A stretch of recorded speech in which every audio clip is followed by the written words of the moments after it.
Hello everyone, আসসালামু আলাইকুম। ঈদের দ্বিতীয় দিনের ভিডিও নিয়ে চলে আসলাম আজকে আপনাদের সামনে। ঈদের প্রথম দিন আর দ্বিতীয় দিন তো বাসায় মেহমান ছিল, এর ভিডিও আপনারা অবশ্যই দেখেছেন। আজকে দেখাবো ঈদের তৃতীয় দিনের ভিডিও। তো যেই কথা সেই কাজ, আমি আপনাদের ভাইয়া আর আমার ছোট ভাই মিলে চলে গেলাম সোনা মসজিদের উদ্দেশ্যে। কোথায় আর যাব, বাসার পাশেই যেহেতু সোনা মসজিদ, তো ভাবলাম ওখানেই যাই। যাইতে যাইতে এই সুন্দর একটা পরিবেশের সাথে দেখা হয়ে গেল। প্রকৃতির মাঝে তো আলাদাই একটা মায়া আছে, তো সেখানে আমরা বেশ কিছুক্ষণ দাঁড়িয়ে ছিলাম।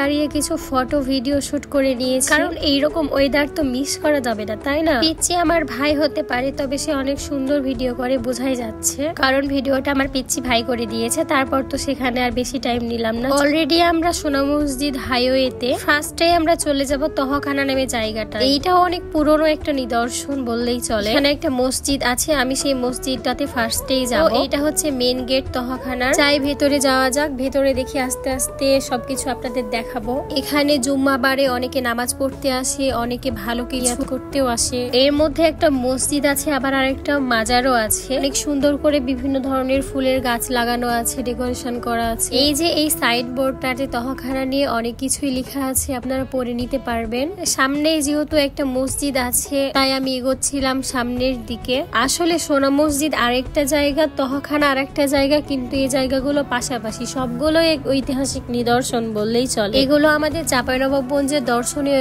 স্থান। এই যে আমার সামনে যে মসজিদটা দেখতে পাচ্ছেন, আমি এই মসজিদটার কথাই বলছি। এই মসজিদটাতে ভেতরে ঢোকার সময় অবশ্যই স্যান্ডেল খুলে ঢুকতে হবে, আর বাইরে একটা টাকা রাখার বাক্স রাখা আছে, সেখানে কিছু দান করতেও পারবেন আপনি। এই মসজিদে দেখলাম অনেকগুলোই গম্বুজ আছে, কিন্তু কয়টা গম্বুজ আছে আমার ঠিক মতো গুণা হয়নি। তো আমার বেশ ভালো লেগেছিল এখানে। বললাম না, অনেকে এখানে জুম্মাবারে নামাজ পড়ে, অনেকেই কিন্তু শখ করে ইচ্ছা করে নামাজ পড়তে আসে অনেক দূর দূরান্ত থেকে এই মসজিদে। সেখানে কিছু ভিডিও ফটো তোলার পর আমরা আবারও সামনের দিকে চলে গেলাম, কারণ সামনে একটা মাজার আছে।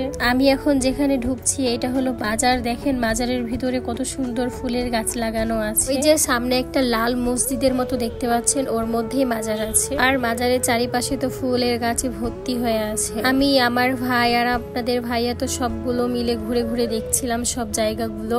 আসলে ছোটবেলা থেকে এই জায়গাগুলো দেখে দেখে আমি অভ্যস্ত, তাই নতুন করে কোনো ফিলিংস পাচ্ছিলাম না। আমার ছোট ভাই ঘোরার জন্য খুব বায়না ধরেছিল, তাই তাকে নিয়ে এসে আসলে ঘুরতে এসেছিলাম। শুধুমাত্র ছোট ভাইয়ের বায়না পূরণ করার জন্য ঈদের তৃতীয় দিন বের হয়েছিলাম। তারপর তো আপনাদের ভাইয়া একটা ফুলের সাথে আমাকে ভিডিও করে দিল। এখানে একটা অনেক বড় পুকুর আছে মাজারের অপোজিটে। পুকুরে আবার সুন্দর করে সিঁড়ি করা আছে, সিঁড়ি বেয়ে বেয়ে আমি আবার নিচের দিকে নামার জন্য সামনের দিকে যাচ্ছিলাম। ছোটবেলা থেকেই শুনি এই পুকুরে নাকি জিন আছে, তাই আমার আস্তে আস্তে নামতে খুব ভয় লাগছিল। তারপর আপনাদের ভাইয়াকে বললাম আমি আর বেশি দূর নামবো না, উপরে উঠে যাব, তাই উপরে উঠে চলে এসেছি। প্রায় সন্ধ্যা হয়ে গিয়েছিল, আমরা এখান থেকে এখন বের হয়ে যাব, কারণ সন্ধ্যার পর এই জায়গাগুলো অতটা সেফ না। হয়তোবা ভিডিওতে বুঝতে পারছেন না, কিন্তু অলরেডি প্রায় সন্ধ্যা হয়েই গিয়েছে। আমার ছোট ভাই বারবার জিজ্ঞাসা করে কিভাবে ইন্ডিয়া যায়, কোনটা বর্ডার, তাই তাকে দেখাতে নিয়ে এসেছিলাম। তারপর কানসাটে চলে গেলাম। আমার ছোট ভাই আবারও বায়না ধরলো ডাল লুচি খাবে, তাই তাকে খাওয়াইতে নিয়ে এসেছি। তো আজকের ভিডিও আপনাদের কেমন লাগলো, ভালো লাগলে শেয়ার করে দিবেন। আল্লাহ হাফেজ।